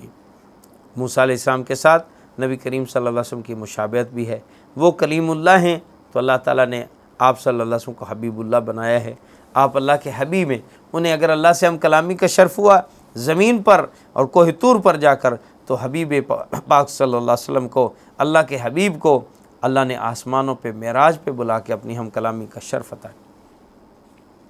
اگر ان کی لاٹھی سے، پتھر سے چشمے جاری ہوئے ہیں تو ان کے ہاتھوں سے اللہ نے چشمے جاری فرمائے ہیں۔ اگر ان کی لاٹھی جو سمندر پہ پڑتی ہے اور اس سے اندر راستے بنتے ہیں تو آقا دو جہاں صلی اللہ علیہ وسلم کی انگلی کے اشارے سے کہاں چاند کھڑا ہے وہاں دو ٹکڑے ہوتا ہے۔ تو مشابہت ہے، آپ سمجھیں اس بات کو کہ دونوں کے درمیان مشابہت و مناسبت کے باوجود بھی اگر یہود نبی پاک صلی اللہ علیہ وسلم پر ایمان نہ لائیں تو یہ ضد کے سوا اور کچھ نہیں۔ اس کے بعد سورہ احزاب ہے۔ سورہ احزاب مدنی صورت ہے، اور احزاب حزب کی جمع حزب لشکر کو کہتے ہیں، چونکہ بہت سارے لشکروں نے مل کر مدینہ پر حملہ کیا تھا سن 5 ہجری کے اندر، تو اس وجہ سے اس سورت کا نام سورہ احزاب ہے۔ اور اسی سورت کا دوسرا نام، چونکہ اس غزوے کا دوسرا نام غزوہ خندق بھی ہے، اس حوالے سے فرمایا جس لشکر نے مدینہ پہ چڑھائی کی تھی اس میں مختلف جماعت و قبائل تھے، تو سورت کا نام سورہ احزاب۔ سورت کے موضوعات کے بارے میں جب بحث کی جائے تو اس سورت میں 3 قسم کے موضوعات پہ بحث کی گئی۔ نمبر 1 اجتماعی آداب کی رعایت کرنے کے بارے میں، نمبر 2 تشریع احکام کے بارے میں، اور نمبر 3 بعض غزوات کو اللہ تعالیٰ نے اس میں ذکر کیا، جس میں خاص طور پہ غزوہ احزاب اور غزوہ بنی قریظہ۔ اور ان دونوں غزوات میں منافقین کا کردار اور ان کی حالت زار پر اللہ تعالیٰ نے اس صورت میں تنبیہ فرمائی، اور ایمان والوں کو منافقوں سے چکنا ہوشیار رہنے اور خود منافقت سے بچنے کا حکم دیا۔ نبی صلی اللہ علیہ وسلم کی امت کو اللہ تعالیٰ نے 4 چیزوں کا حکم دیا۔ پہلی 2 آیتوں میں اپنے نبی کے واسطے سے نبی کی امت کو ایسے 4 امور کا حکم دیا ہے جو کہ حقیقت میں فلاح اور سعادت کے 4 عناصر ہیں۔ پہلی بات کہ اللہ سے ڈرتے رہو۔ اللہ کا ڈر جب تک نہیں آئے گا آپ قوم کو برائی سے نہیں روک سکتے۔ کوئی کیمرہ نہیں روک سکتا، کوئی فوج نہیں روک سکتی، کوئی پولیس نہیں روک سکتی۔ جب تک کہ دل کے اندر اللہ کا خوف نہیں بسے گا تو آپ لوگوں کو راہ راست پہ نہیں لا سکتے۔ دوسرا حکم فرمایا کہ کافر اور منافقوں کی آراء کا اتباع نہ کریں۔ کافر منافق آپ کو اپنی رائے کے ذریعے ضرور برائی کی طرف لے جائیں گے، وہ آپ کے خیر خواہ نہیں ہیں۔ اللہ کے دشمن ہیں تو آپ کے بھی دشمن۔ تیسرا حکم فرمایا کہ وحی الہی کی اتباع کرو، کیونکہ اللہ سے بڑا خیر خواہ اور اللہ سے زیادہ حقیقت بین کوئی بھی نہیں۔ چوتھی بات یہ ہے کہ تمہارا تمام تر اعتماد اور بھروسہ اللہ کی ذات پر ہونا چاہیے۔ اللہ کے ماں سوا باقی سب کے بھروسے اور اعتماد کو اپنے لیے کمزور و حقیر سمجھو۔ آدمی کو عموماً دکھ کسی سے بھی تب پہنچتا ہے جب اس کے اعتماد اور بھروسے کے خلاف اس سے سرزد ہو۔ جب ہم دوسروں سے توقعات ہٹا دیں گے تو پھر اس کا نتیجہ یہ ہوگا کہ بغیر توقع کے کچھ اگر خیر و بلائی مل گئی تو ہم خوش ہو جائیں گے، اور اگر کچھ نہ ملا تو چونکہ پہلے ہی توقع نہیں تھی، توقع کے خلاف نہیں ہوا ہے، لہٰذا کوئی افسوس و دکھ نہیں ہوگا۔ یہاں ایک نقطہ ملحوظ رکھنے کے قابل ہے کہ اللہ تعالیٰ نے نبی پاک صلی اللہ علیہ وسلم کو اس صورت میں اور جہاں کہیں بھی قرآن میں خطاب کیا ہے، یا ایھا النبی یا ایھا الرسول، اللہ نے اپنے حبیب صلی اللہ علیہ وسلم کو یا محمد کہہ کر کہیں بھی قرآن میں نہیں پکارا۔ محمد کا لفظ تو پورے قرآن میں 4 مرتبہ آیا تعارف کے لیے، لیکن پکارنے کے لیے، مخاطبت کے لیے یا محمد نہیں کہا۔ یا آدم کہا ہے، یا موسیٰ کہا ہے، یا عیسیٰ کہا ہے، یا زکریا کہا ہے، لیکن یا محمد نہیں کہا، یا ایھا النبی کہا، یا ایھا الرسول کہا۔ اس سے پتہ چلتا ہے کہ آقا دو جہاں صلی اللہ علیہ وسلم کی عظمت اللہ تعالیٰ کے ہاں کتنی مسلم، کتنی اونچے درجے کی تھی کہ اللہ بھی آپ کو عزت کے القاب کے ساتھ نواز کر آپ کو عزت سے پکارتے ہیں۔ ہمیں بھی چاہیے کہ اپنے حبیب صلی اللہ علیہ وسلم کا، اپنے محبوب کا تذکرہ ہم محبت سے کریں اور عزت کے ساتھ کریں اور اچھے القاب کے ساتھ کریں، اور آپ علیہ الصلوۃ والسلام کا ذکر کرنے میں ہمیں مزہ آئے، لطف آئے کہ ہم آپ علیہ الصلوۃ والسلام کے تقدس، آپ کی بزرگی، آپ کے رتبے کو ہم ذہن میں لائیں۔ ایسے نہیں جیسے کہ قرآن پاک میں منع بھی کیا گیا کہ نبی پاک صلی اللہ علیہ وسلم کو ایسے نہ پکارو جیسے تم آپس میں ایک دوسرے کو بلا لیتے ہو، پکار لیتے ہو۔ ایسے مت نام لو، عزت سے نام لو، ادب سے اور احترام سے نام لو۔ پھر اس کے بعد اللہ تعالیٰ نے جاہلانہ خیالات و تصورات کی تردید کرتے ہوئے جو زمانہ جاہلیت میں بعض لوگوں کے غلط اعتقادات بیٹھ گئے تھے، ان میں سے بعض کی تردید کی۔ ان میں ایک خیال یہ بھی تھا کہ بعض لوگوں کے سینوں میں 2 دل ہوتے ہیں۔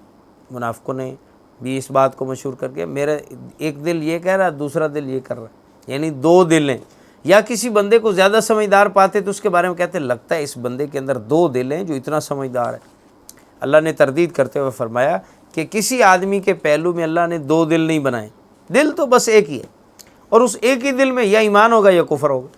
یہ نہیں ہو سکتا کہ کچھ ایمان اور کچھ کفر دونوں سے مرکب ہو کے کوئی تیسری چیز ہو اور وہ قابل قبول ہو جائے، اس سے نفاق کی بھی اللہ تعالیٰ نے تردید فرمائی۔ دوسری چیز جس چیز کی یہاں زمانہ جاہلیت کے اعتبار سے تردید کی وہ ہے زہار۔ زہار کا مطلب یہ ہوتا تھا کہ بعض لوگ اپنی بیوی کو کہہ دیتے تھے کہ تو میرے لیے ایسے محترم ہو گئی ہے جیسے میری ماں کی پشت، تو ماں کی پشت کی طرح قرار دے کر اس کو ماں کی طرح کہہ دیتے، اور زبان سے کہہ لینے کی وجہ سے سمجھتے کہ اب یہ تو ماں بن گئے، بیوی نہیں رہی، لہٰذا اب اس سے بیوی والا تعلق ہمیشہ کے لیے ختم۔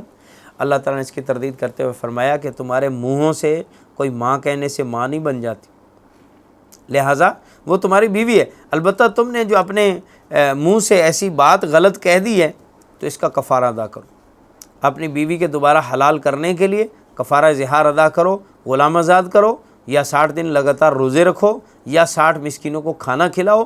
ان 3 باتوں میں سے ایک ادا کرو گے تو اب تب تمہاری بیوی جا کر تمہارے لیے حلال ہو۔ تیسری رسم بد جو اسلام سے پہلے جاری تھی، منہ بولے بیٹے کو حقیقی بیٹے جیسا قرار دیتے تھے۔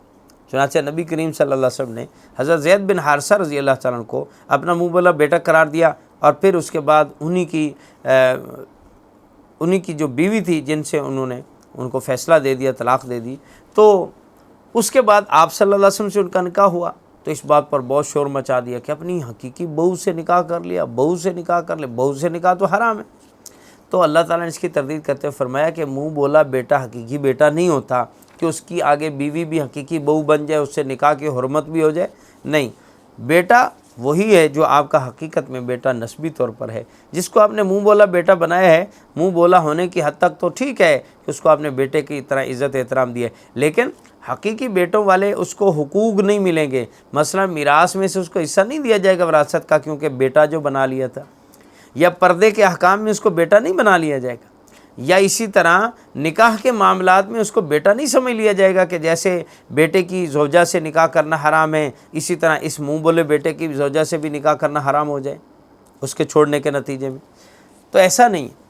اس کی اللہ تعالیٰ نے تردید فرمائی، اور اس کے بعد ایک اور بات یہاں پر اعلان کیا، فرمایا کہ نبی کریم صلی اللہ علیہ وسلم ساری امت کے ابوت کا رشتہ آپ کا ساری امت کے ساتھ، صرف زید بن حارثہ ہی نہیں، باقی سب لوگ بھی، ساری امت والے بھی ایسے ہیں حضور علیہ السلام کے لیے جیسے اولاد، کیونکہ آپ کی ازواج کے بارے میں کہا گیا وَأَزْوَاجُهُ أُمَّهَاتُهُمْ، کہ آپ کی ازواج پوری امت کی مائیں، اور مائیں بھی ایسی ہیں کہ ان کے ساتھ نکاح بھی حرام ہے۔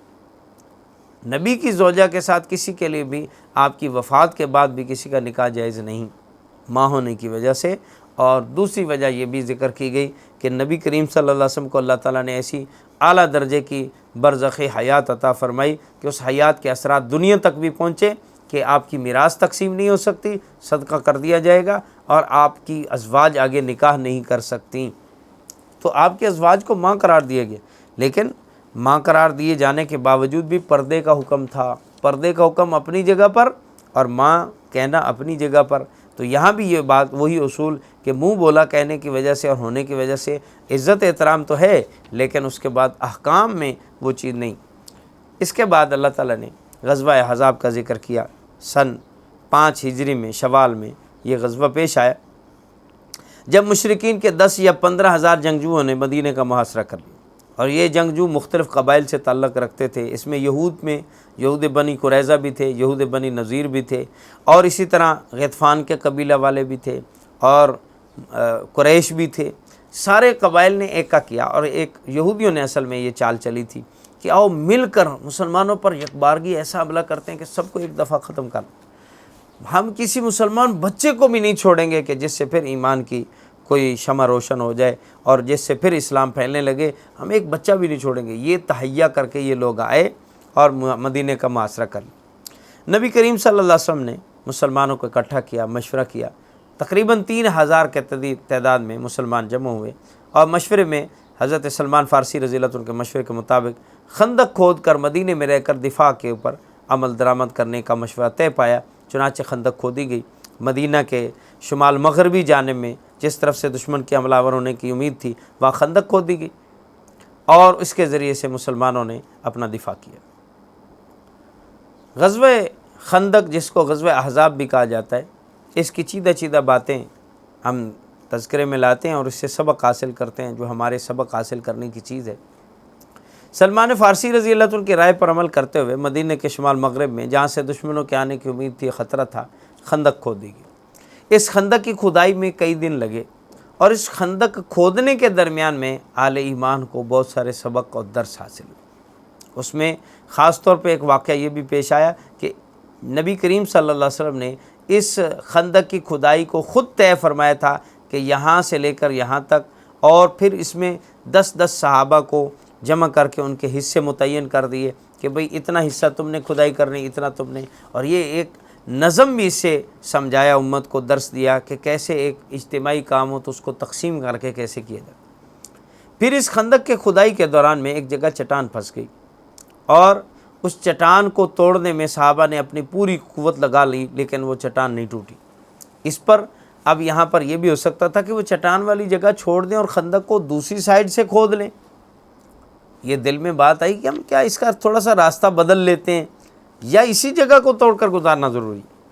تو صحابہ نے اپنا یہ کام خود اپنی عقل سے نہیں کیا، بلکہ نبی کریم صلی اللہ علیہ وسلم سے اس بارے میں حکم معلوم کیا، یا رسول اللہ آپ نے چونکہ یہاں سے طے کیا تھا کہ اس جگہ کو اسی جگہ سے کھودنا ہے، ہم آنے والی چٹان کو پوری قوت سے توڑ چکے ہیں لیکن ٹوٹنے کا نام نہیں لے رہی، اب ہمارے لیے کیا حکم ہے؟ کیا اسی کو توڑنا ضروری ہے یا اس کے ساتھ سے بھی ہم راستہ بنا سکتے ہیں؟ آپ نے ارشاد فرمایا کہ نہیں، میں خود آ کر توڑوں گا۔ آپ نے کدال پکڑی اور آپ نے جا کر اس چٹان پہ آپ علیہ الصلوۃ والسلام نے ضرب لگائی۔ پہلی ضرب میں کچھ شرارے نظر آئے، دوسری میں نظر آئے، تیسرے میں، تیسری ضرب کے بعد وہ چٹان ٹوٹ گئی۔ جہاں یہ چٹان کا ٹوٹنا ایک غیر معمولی بات تھی، وہاں ساتھ یہ شراروں کا نکلنا اور آپ علیہ الصلوۃ والسلام کا اس پہ الحمدللہ کہنا، یہ صحابہ کو ایک نئی بات محسوس ہوئی۔ انہوں نے پوچھا یا رسول اللہ کیا بات؟ آپ نے اس موقع پہ پیشن گوئیاں کی اور فرمایا اے میرے صحابہ، یہ جو شرارے اٹھے ہیں ان کے اندر مجھے روم اور فارس کی فتوحات، ایران کی فتوحات، مصر کی فتوحات دکھائی گئی کہ ان جگہوں کو تم عنقریب فتح کرو گے اور تمہارے لشکر وہاں پہ پہنچیں گے اور تم ان پر غالب آؤ گے۔ حالات یہ ہیں کہ مسلمان خود اپنا ذاتی دفاع کرنے میں خندقیں کھود کر دفاع کر رہے ہیں، کھانے پینے کو کچھ مل نہیں رہا، اور آقا دو جہاں صلی اللہ علیہ وسلم کی ان پیشن گوئیوں پر صحابہ خوشی کا اظہار کر، بہت زیادہ جب خوشی کا اظہار کیا تو منافقین کو بہت ناگوار گزرا کہ اپنی ظاہری حالت پر غور نہیں کرتے، زمینی حقائق نہیں دیکھتے ہو تم۔ حقائق تمہارے یہ ہیں کہ کھانے کو کچھ ہے نہیں اور خندقیں کھود کر اپنا دفاع کرتے پھر رہے ہو، اور باتیں کرتے ہیں روم فارس کو فتح کرنے کی۔ کہا ہمارے آقا صلی اللہ علیہ وسلم نے جب ارشاد فرما دیا تو ایسا ہو کر رہے گا، ایسا ہو کر رہے گا۔ یہ ہے یقین، یہ ہے ایمان۔ ایمان کی قوت کیا چیز ہے کہ زمینی حقائق کو جھٹلا دو، اللہ اور اس کے رسول کے کہنے پر یقین کر لو۔ چنانچہ صحابہ نے اس پہ یقین کیا، اور اللہ تعالیٰ نے ان کے یقین کی بدولت اس جنگ میں بھی فتح دی اور پھر فتوحات کے دروازے کھول دیے۔ یہ جنگ بہت زیادہ مشکل و پیچیدہ جنگ تھی۔ غزوہ احزاب جو تھا، سارے لشکروں نے ایکا کیا ہوا مسلمانوں کے خلاف اور ان کو ختم کرنے کا منصوبہ بنایا ہوا۔ کئی دن تک یہ محاصرہ جاری رہا، خندق عبور کرنے کی اکا دکا کوششیں بھی کی گئیں، جس میں چند کفار مارے بھی گئے۔ پھر اللہ رب العزت نے 2 ذریعوں سے اس جنگ کا پاسا پلٹ دیا۔ ایک تو جنگ کا پاسا پلٹنے میں حضرت نعیم ابن مسعود غطفانی کا ایمان لانے کا واقعہ تھا۔ یہ ایمان لے آئے، اور ایمان لانے کے بعد نبی کریم صلی اللہ علیہ وسلم نے ان کو فرمایا کہ دیکھو تم اب ایمان لا چکے ہو اور تمہیں اب اسلام کا ساتھ دینا چاہیے۔ اس نے عرض کیا کہ یا رسول اللہ، اگر میں ایک خدمت کے لیے اپنے آپ کو پیش کرنا چاہتا ہوں، اگر آپ قبول فرمائیں۔ کیا یا رسول اللہ، کیا میں جا کر ابھی اپنا اسلام ظاہر نہ کروں اور اپنے آپ کو انہی کے ساتھ کا رکھوں، تو کیا مجھے اس کی اجازت ہے؟ آپ نے اجازت مرحمت فرما دی کہ جنگ جو ہوتی ہے اس میں اس قسم کے کام بھی کیے جاتے۔ اس نے جا کر اپنے قبیلے والوں کو یہودیوں کے خلاف اور یہودیوں کو اپنے قبیلے والوں کے خلاف ابھارا، اور کچھ ایسی باتیں کی کہ جس کی وجہ سے ان کو یقین ہو چلا کہ واقعتاً یہ صحیح کہہ رہے ہیں۔ اور اس میں اپنے قبیلے والوں کو یہ کہا کہ دیکھو یہودیوں پر زیادہ اعتماد نہ کرو، کیونکہ یہ ہمیشہ ڈسا کرتے ہیں، اور عین جنگ کے موقع پر اگر انہوں نے اپنی پالیسی بدل لی اور تمہیں پھنسا دیا تو پھر تمہارا کیا بنے گا؟ تو انہوں نے کہا ہمیں کیا کرنا چاہیے؟ کہا تم ایسا کرو، یہودیوں سے کہو کہ ہمیں اپنے اتنے آدمی گروی رکھواؤ، تب ہم تمہارے اوپر اعتماد کریں گے۔ ادھر یہودیوں کو جا کر کہا کہ دیکھو تم ان آنے والے لشکروں پر زیادہ اعتماد نہ کرو، یہ تو آج آئے ہیں، مدینے پر حملہ کر کے لڑ کے چلے جائیں گے، بعد میں یہاں جو کچھ ہوگا وہ بھگتان تو تم نے کرنا ہے، لہٰذا تم ان پر اعتماد مت کرو۔ اور تمہیں میں ایک بات بتاتا ہوں جس کی وجہ سے تمہیں بات سمجھ میں آ جائے گی کہ وہ تمہارے خلاف ہیں۔ کہا کیا؟ کہا عنقریب وہ تم سے کچھ آدمیوں کو گروی رکھانے کا مطالبہ کریں گے۔ چنانچہ ایسا ہو۔ اب جب دونوں کو ایک دوسرے کے خلاف اکسایا گیا تو وہ دونوں ایک دوسرے سے متنفر ہو گئے، ان کے درمیان میں پھوٹ پڑ گئی۔ ادھر دوسرا کام یہ ہوا کہ اللہ تعالیٰ نے ایک طوفانی آندھی بھیج دی، اور اس طوفانی آندھی میں ان کے برتن، ان کے خیمے، ہر چیز اکھڑ گئی، یہاں تک کہ باندھے ہوئے اونٹ اور باندھے ہوئے گھوڑے جن قلوں کے ساتھ باندھے گئے تھے ان کے وہ بھی اکھڑ گئے، اور رسیاں کھینچ کر جب وہ آندھی میں وہ دوڑتے تو ان کو وہ انہی کے وہ قلے لگتے، جس کی وجہ سے وہ اور زیادہ دوڑتے چلے گئے، سواریاں بھاگ گئیں، خیمے اکھڑ گئے، برتن اکھڑ گئے، سب کچھ درہم برہم ہو گیا۔ تو وہ بد دل ہو کر واپس جانے کی تیاری کرنے لگے کہ اب یہاں رہنا ہمارے لیے ممکن نہیں، واپس چلو۔ چنانچہ قبائل غطفانی اور قریشی قبائل یہاں سے واپس چلے گئے، اب صرف رہ گئے تھے یہودی، اور یہودیوں نے دیکھ لیا کہ یہ تو ہمارے ساتھ کیا ہوا، عجیب معاملہ ہوا، ہم اب تک مدینہ والوں سے اتحاد کیے ہوئے تھے، ہم نے اتحاد بھی ختم کیا اور اب ہم آشکارا بھی ہو گئے۔ تو پھر اس کے بعد دوسرا پہلو آتا ہے بنو قریظہ کے خلاف جنگ کا۔ نبی کریم صلی اللہ علیہ وسلم کو حکم ملا کہ آپ بنو قریظہ والوں کو آج شکنی کی سزا ضرور دیں۔ چنانچہ بنو قریظہ کا محاصرہ کیا گیا، اور محاصرہ کرنے کے نتیجے میں انہوں نے یہ سمجھا کہ اب ہماری بخشش نہیں ہو سکتی، معافی کی کوئی صورت نہیں ہے، تو انہوں نے سعد ابن معاذ رضی اللہ عنہ پر اعتماد کیا۔ وہ سمجھتے تھے کہ سعد ابن معاذ رضی اللہ عنہ پرانے مدینہ کے رہنے والے ہیں، اور ان کے ساتھ ہمارے لین دین اور تمام معاملات پرانے چلے آ رہے ہیں، ان کو ہم پر ترس آئے گا۔ انہوں نے اپنی طرف سے ایک آدمی بھیج کر کہا کہ اگر آپ ہمارا فیصلہ سعد ابن معاذ پر چھوڑ دیں تو ہمیں ہر طرح سے قبول ہے، ہم معاشرہ ختم کرنے کو اور اپنے قلعوں کو کھولنے کو تیار ہیں۔ نبی کریم صلی اللہ علیہ وسلم نے سعد ابن معاذ کو فیصل اور جج مقرر ہونے پر اطمینان کا اظہار کیا اور فرمایا ٹھیک ہے، ہمیں قبول ہے۔ سعد ابن معاذ رضی اللہ عنہ اس جنگ میں زخمی تھے، اور شدید زخموں کی حالت میں اللہ سے التجائیں کر رہے تھے کہ یا اللہ مجھے اتنی عمر ضرور دینا کہ میں بنو قریظہ کا معاملہ نپٹا سکوں۔ اللہ نے وہ گھڑیاں ان کو دکھا دیں، اور معاملہ بھی انہی کے ہاتھ میں آ گیا کہ جو فیصلہ کریں۔ انہوں نے فیصلہ یہ فرمایا کہ بنو قریظہ والوں کے مردوں کو قتل کیا جائے، بوڑھوں، بچوں اور عورتوں کو غلام بنا لیا۔ چنانچہ اللہ نے مسلمانوں کو اس بڑی فتح سے نوازا، اور پھر مسلمانوں کو اللہ نے یہ وقت دکھایا کہ بنو قریظہ کے یہودیوں کو عبرت کا نشان بنا دیا گیا، اور یہ اس پیشن گوئی کا بھی اثر تھا اس میں جو اللہ تعالیٰ نے سورہ بنی اسرائیل میں فرمایا تھا کہ اے بنی اسرائیل والو، اگر تم اب بھی موجودہ وقت کے نبی کی مخالفت کرو گے تو ہم بھی دوبارہ تمہیں اسی طرح تمہارے ساتھ معاملہ فرمائیں گے۔ تو وہ اس صورت میں اللہ نے پورا کر دیا۔ بنو نذیر والے جلا وطن ہوئے، بنو قریظہ والوں کو اس جنگ کے اندر تباہ و برباد کر کے رکھ دیا گیا، اور سوائے ان کے بچوں کے، بوڑھوں کے، عورتوں کے کوئی نہ بچا، اور ان بچوں بوڑھوں کو بھی غلام بنا لیا گیا ہمیشہ کے لیے۔ پھر بعد میں اللہ تعالیٰ نے بعضوں کو اس میں ایمان کی دولت سے بھی نوازا۔ اس کے بعد اللہ تعالیٰ مسلمانوں کو مزید بشارت سناتے ہوئے فرماتے ہیں کہ ان قریب تمہیں مزید فتوحات بھی ہوں گی۔ چنانچہ مسلمانوں نے نہ صرف فارس اور روم بلکہ 20 اور ملکوں کو اور شہروں کو فتح کیا، اور انشاءاللہ قرآن کے ساتھ تعلق مضبوط اور دل میں ایمان راسخ ہو جانے کے بعد انشاءاللہ یہ مسلمان پورے عالم کو بھی فتح کریں گے۔ یوں تو رب ذوالجلال کی یہ پیشن گوئی پوری ہو کر رہے گی کہ میں نے اپنے آخری رسول صلی اللہ علیہ وسلم کو اس لیے بھیجا ہے کہ دین اسلام تمام ادیان پہ غالب آ جائے۔ یہ اللہ کی پیشن گوئی ہے، اللہ کا وعدہ ہے، یہ پورا ہو کر رہے گا، یہ غلبہ یقینی ہے، کسی صاحب ایمان کو اس میں شک کرنے کی کوئی ضرورت نہیں۔ بظاہر حالات اس کے مخالف ہیں، ہمیں نظر کچھ اور آ رہا ہے، جبکہ پیشن گوئی پورا ہونے کا جب وقت آئے گا اللہ تعالیٰ اس وقت کے اندر پھر حالات بھی ایسے پیدا کر دیں گے، افراد بھی ایسے پیدا کر دیں گے، ایسے صاحب دل اور صاحب ایمان لوگوں کے ہاتھوں میں اللہ تعالیٰ سربراہی بھی عطا فرما دیں گے، عمارت بھی دے دیں گے۔ جن چیزوں کی کمی اہل ایمان کو ہے، اللہ وہ کمیاں پوری فرما کر ایک وقت لائیں گے کہ پھر اللہ تعالیٰ انہی مسلمانوں کو اللہ پورے عالم کا فاتح بنائیں گے۔ اس میں شک نہیں کہ موجودہ دور کے مسلمان ایمان، اعمال، اخلاق، معاملات، کردار ہر اعتبار سے فاتح عالم بننے کی صلاحیت سے محروم ہیں، لیکن کیا اسلام اور قرآن کی تعلیمات بھی فتوحات دلانے کی صلاحیت نہیں رکھتی؟ تو یہ غلط ہے۔ اسلام کے اندر قوت ہے، قرآن کے اندر پاور ہے، قرآن کے اصولوں کے اندر پاور ہے۔ ضرورت صرف اس بات کی ہے کہ ہم اس اسلام اور قرآن کی اس پاور والے اصولوں کو اپنے اندر لے لیں، اپنے اندر جذب کریں۔